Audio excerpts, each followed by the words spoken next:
आगे की डिस्कशन में देखते हैं different scales of temperature.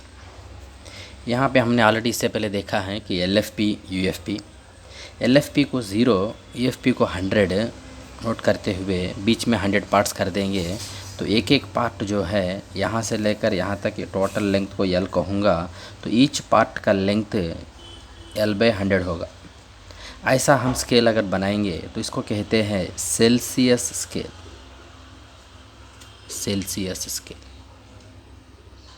Similarly अगर LFP पे मैं नोट करता हूँ 32 और UFP पे नोट करता हूँ 212 और बीच में 180 पार्ट्स होंगे टोटल, तो length of each part L/180। ऐसे अगर हमने पार्ट्स बनाई हैं तो इसको कहते हैं फ़ारेनहीट स्केल। सिमिलरली UFP को 80 नोट करते हुए LFP को मैं 0 नोट कर रहा हूँ तो बीच में बन जाएंगे 80 पार्ट्स।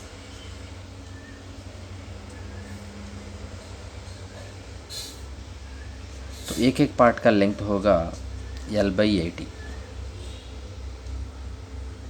इसको कहते हैं रीमर स्केल।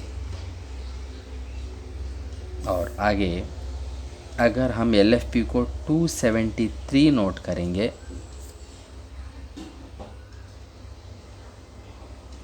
और UFP को 373 नोट करेंगे तो बीच में 100 पार्ट्स हो जाएंगे। Length of each part L/100 होगा। अगर ऐसे स्केल जो बना हुआ है अगर बनाएंगे तो ये हो जाएगा, इसका नाम हो जाएगा केल्विन स्केल। केल्विन स्केल जो है किसी स्पेशल पर्पस के लिए स्पेशली बनाया गया है। कौन सा पर्पस के लिए, कब बनाए वो बाद में देखेंगे। ये तो रैंडमली बन चुके हैं।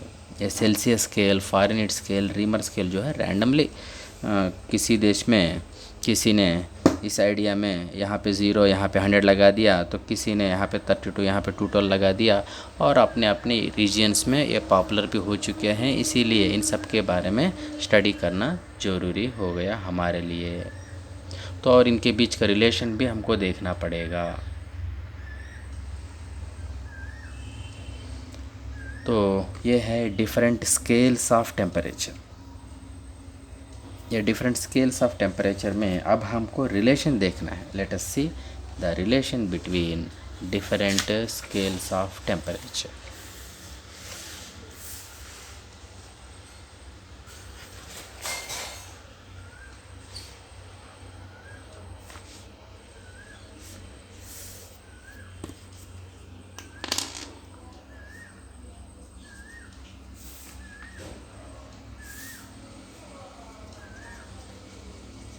Relation between readings of given temperature on different scales। एक ही टेम्परेचर है, अलग अलग स्केल पे अलग अलग रीडिंग मिलेगा। कहानी देखते हैं। ये है हमारा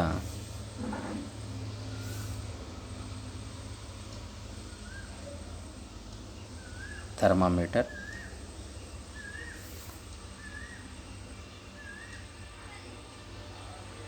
इसमें LFP यहाँ पे है,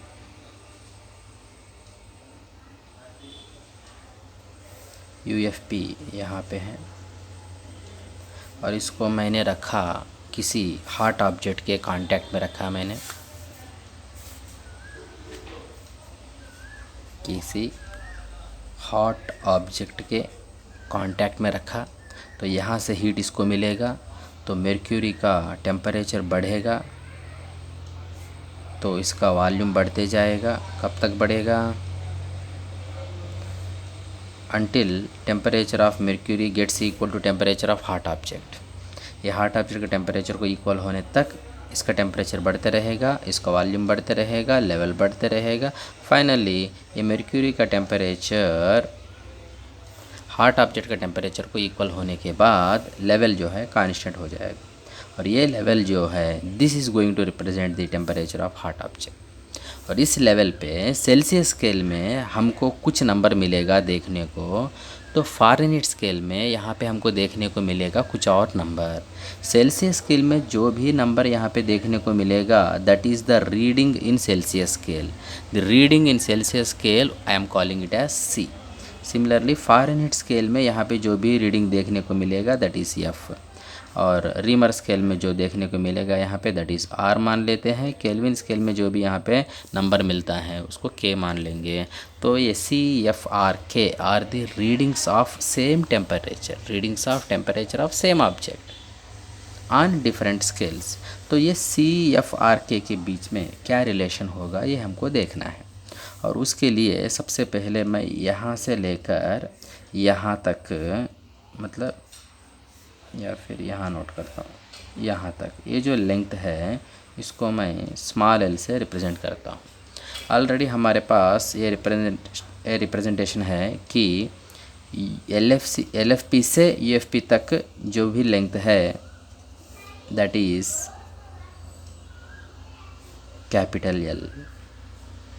सो ये लेंथ कैपिटल ऑलरेडी हमने रिप्रेजेंट करके रखा है। अब एल एफ पी और ये रीडिंग का लेवल जो भी है वहाँ तक का जो डिस्टेंस है उसको मैं स्मॉल एल लिख रहा हूँ।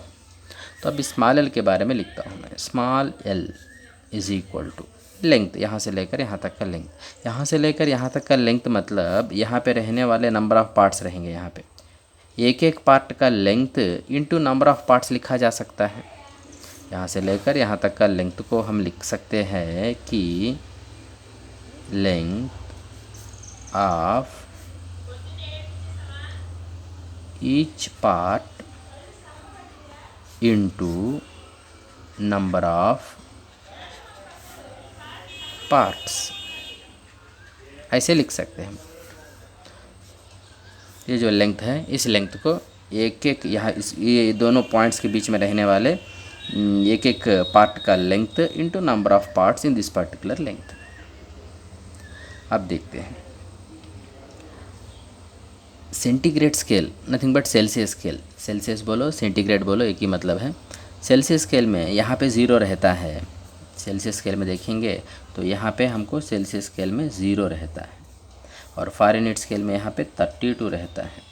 रीमर स्केल में यहाँ पे 0 रहता है। केल्विन स्केल में यहाँ पे 270 रहता है, 273 रहता है। और सेल्सियस स्केल में यहाँ पे 0 यहाँ पे C है, मतलब ये दोनों के बीच में नंबर ऑफ़ पार्ट्स हो जाएंगे C माइनस 0। अदरवाइज़ यहाँ पे 0 है, यहाँ पे 20 अगर रहेगा तो 20 पार्ट्स हो जाएंगे, यहाँ पे 30 रहेगा तो 30 पार्ट्स हो जाएंगे। सो यहाँ पे C अगर है तो नंबर ऑफ़ पार्ट्स जो है C माइनस 0।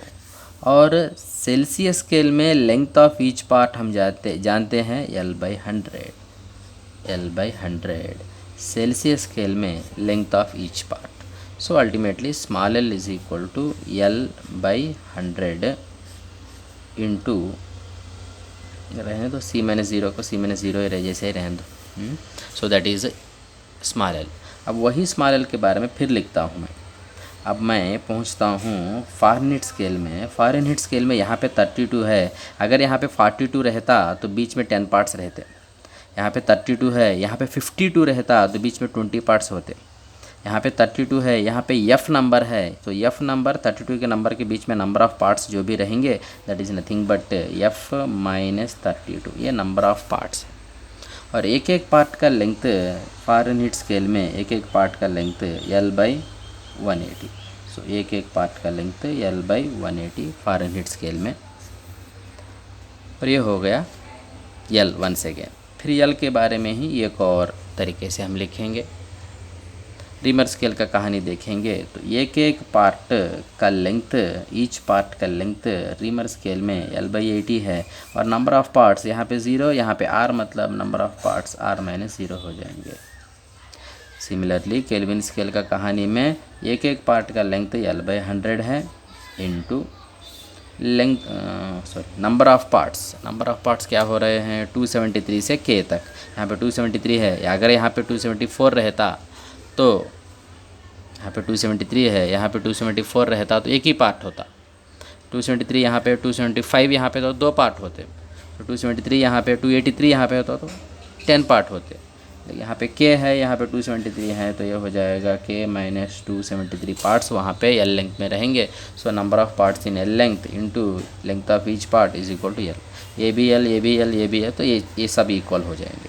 ये सब जब इक्वल लिख सकते हैं और साथ साथ हम l को कैंसिल भी कर सकते हैं, तो हमको फाइनली मिलेगा कि c minus 0/100 is equal to f minus 32/180 is equal to r minus 0/80 is equal to k minus 273/100 चाहो तो इज इक्वल टू सी बोलो, f बोलो, r बोलो, k बोलो, अपने अपने स्केल्स में रीडिंग है, ये अपने अपने स्केल्स में रीडिंग है। सो तो कोई तो नया स्केल अगर कोई है तो उसमें का रीडिंग माइनस ये जो LFP है, यहाँ पे LFP है अपने अपने दुनिया का LFP है, LFP बाई 100 जो है UFP माइनस LFP, 100 जो है सेल्सियस स्केल में UFP माइनस LFP है, और 180 भी फ़ारेनहीट स्केल में UFP माइनस LFP है, और 80 भी रीमर स्केल का UFP माइनस LFP है। इसीलिए इसको हम ऐसे लिख सकते हैं, ultimately this is the equation. चाहो तो आगे ये भी लिख सकते हैं, कांस्टेंट नहीं बदलेगा कोई भी स्केल के लिए, reading minus LFP/UFP minus LFP constant रहेगा, नहीं बदलेगा, स्केल कोई भी हो, reading minus LFP/UFP minus LFP is going to be constant. So this is a relation between readings of given temperature on different scales. अब इस पर एक प्रॉब्लम देखते हैं।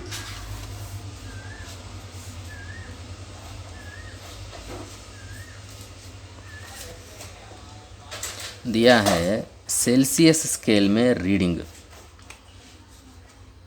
सेल्सियस स्केल में टेम्परेचर का रीडिंग दिया है 60 degree centigrade. This is equal to how many degree Fahrenheit करके पूछा गया है। 60 degree Celsius is equal to how many degree Fahrenheit. तो वेरी सिंपली ये फार्मूला हम लिख रहे हैं, c minus 0/100 is equal to f minus 32/180। 0 0 cancel कर सकते हैं, c जो है 60 दिया है /10 is equal to f minus 32/80। फिर हम ये 0 0 भी हटा के 18 × 6 is equal to f minus 32 लिख सकते हैं। आगे बढ़ के f minus 32 is equal to this is 48 4 and 108। So f is equal to हो जाएगा 140। फ़ारेनहीट स्केल में रीडिंग 140, फ़ारेनहीट स्केल में रीडिंग जो 140 है तो इसको कहना चाहिए 140 degree Fahrenheit. So therefore conclusion ये है कि 60 degree Celsius is equal to 140 degree Fahrenheit. ऐसे हम एक टेम्परेचर को, मतलब एक स्केल में टेम्परेचर का रीडिंग को दूसरा स्केल का टेम्परेचर का रीडिंग में कन्वर्ट कर सकते हैं। अगला कहानी देखते हैं। अगला कहानी है relation between readings of given temperature difference. Readings, relation between readings of given temperature difference on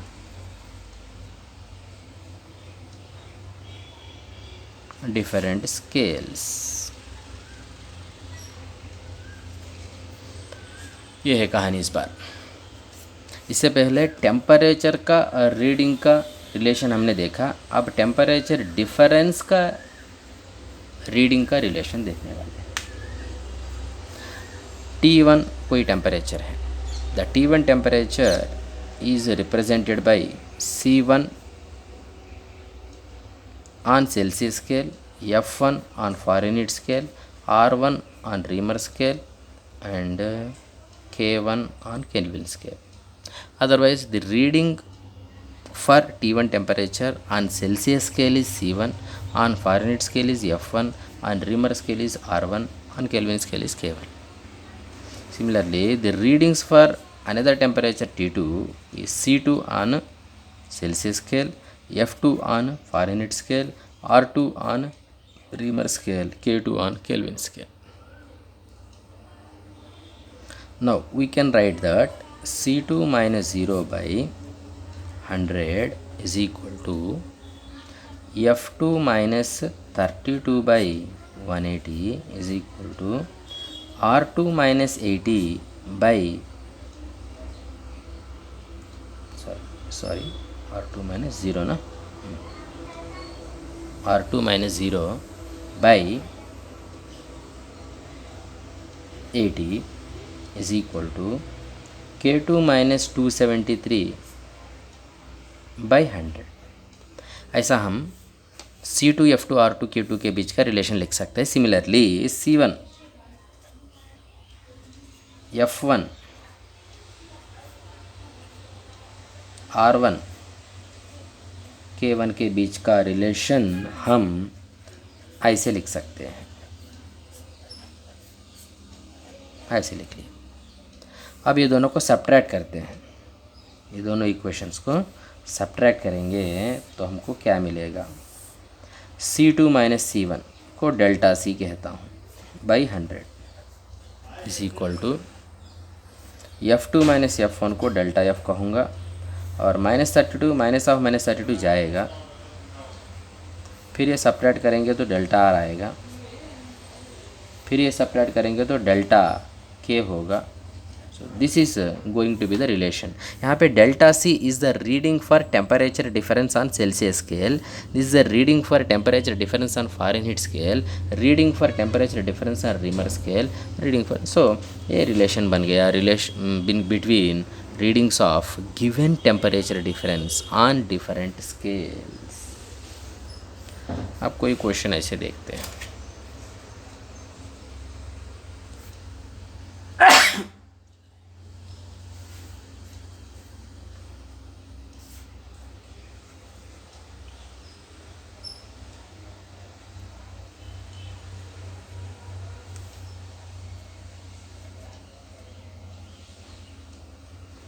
Celsius scale में टेम्परेचर 100 डिग्री सेंटीग्रेड से 40 डिग्री सेंटीग्रेड पे आ रहा है तो फ़ारेन हीट स्केल में टेम्परेचर कहाँ से कहाँ तक आएगा. अब इस क्वेश्चन के लिए मैं लिखता हूँ delta C by 100 is equal to delta F by 180. 0 0 गया. डेल्टा C मतलब change in temperature on Celsius scale. Celsius scale में change in temperature 100 minus 40 by 10 is equal to Fahrenheit scale में change in temperature delta F by 18.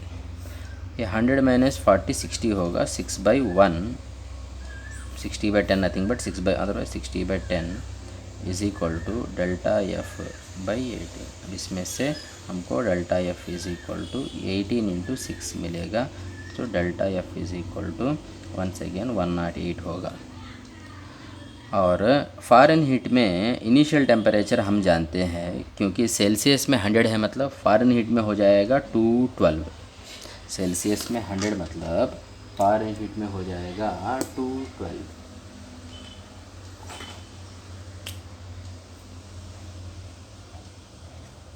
Fahrenheit में हो जाएगा 212.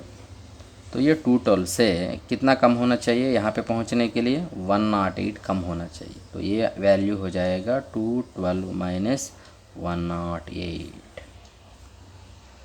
सो 212 minus 112 अगर हम लिख लेंगे तो 100 हो जाएगा. और ये this is going to be 104 degree Fahrenheit. 104 degree Fahrenheit is the answer.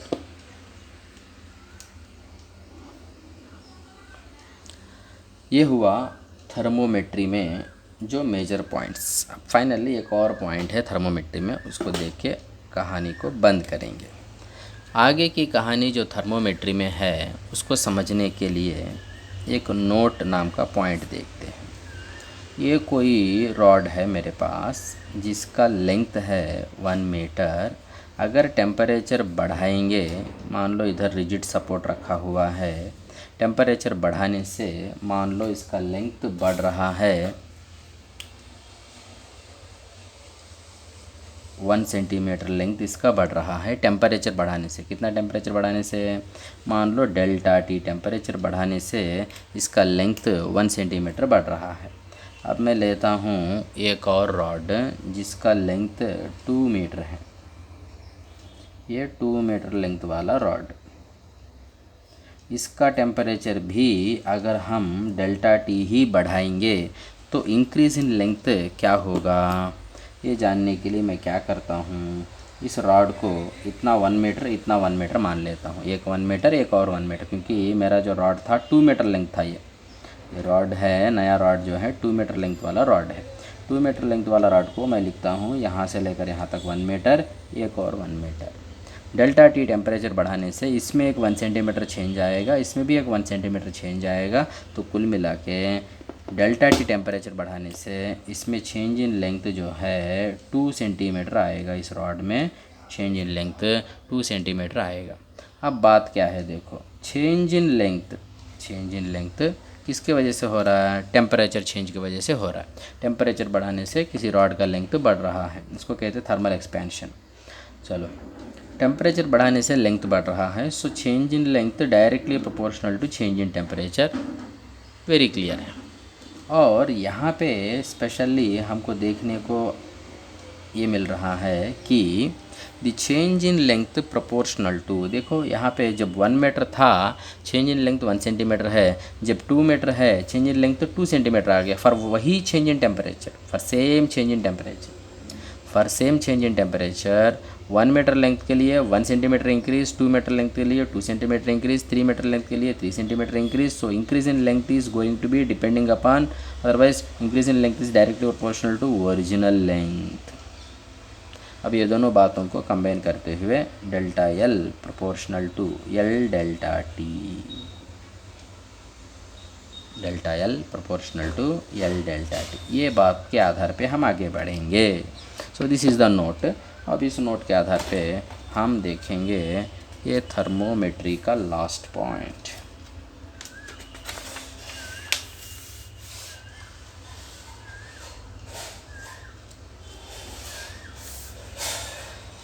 ये कोई तो फिज़िकल क्वांटिटी है जिसको मैं Q कहता हूँ। Q is some physical quantity which is depending upon temperature. Temperature के साथ ये बढ़ने वाला क्वांटिटी है। तो टेम्परेचर बढ़ाने से ये Q में जो चेंज है directly proportional to delta T. Temperature बढ़ाने से Q में जो चेंज है that is not only proportional to delta T but also proportional to original value of that physical quantity. So इन दोनों बातों के आधार पे delta Q proportional to Q delta T हम लिख सकते हैं। So delta Q is equal to some constant into Q delta T. अब इसमें से constant is equal to delta Q by Q delta T. Delta Q by Q delta T is a constant.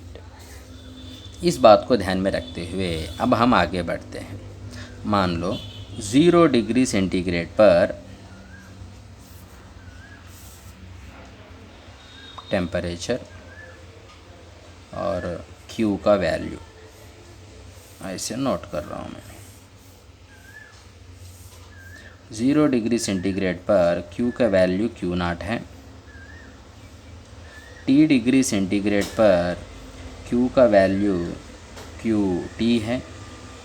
100 degree Celsius पर Q का value Q100 अगर है तो मैं अभी लिखता हूँ K इज़ इक्वल टू,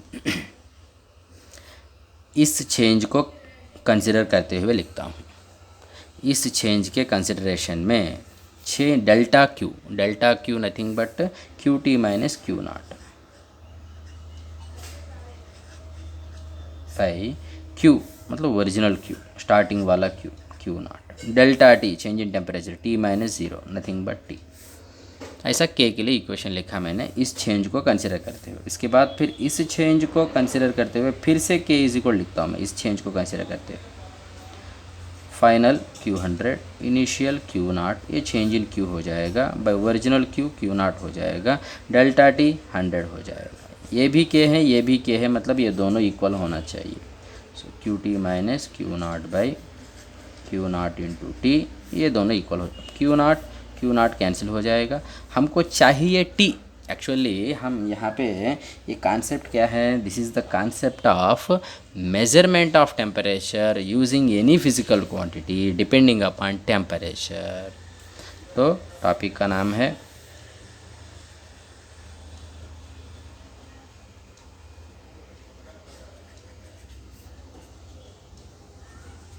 क्योंकि चैप्टर का नाम थर्मोमेट्री है, मतलब मेजरमेंट ऑफ टेम्परेचर। तो ये लास्ट पॉइंट है regarding measurement of temperature using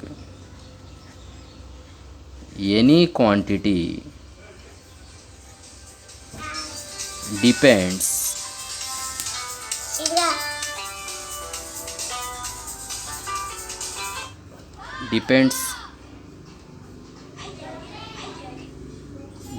on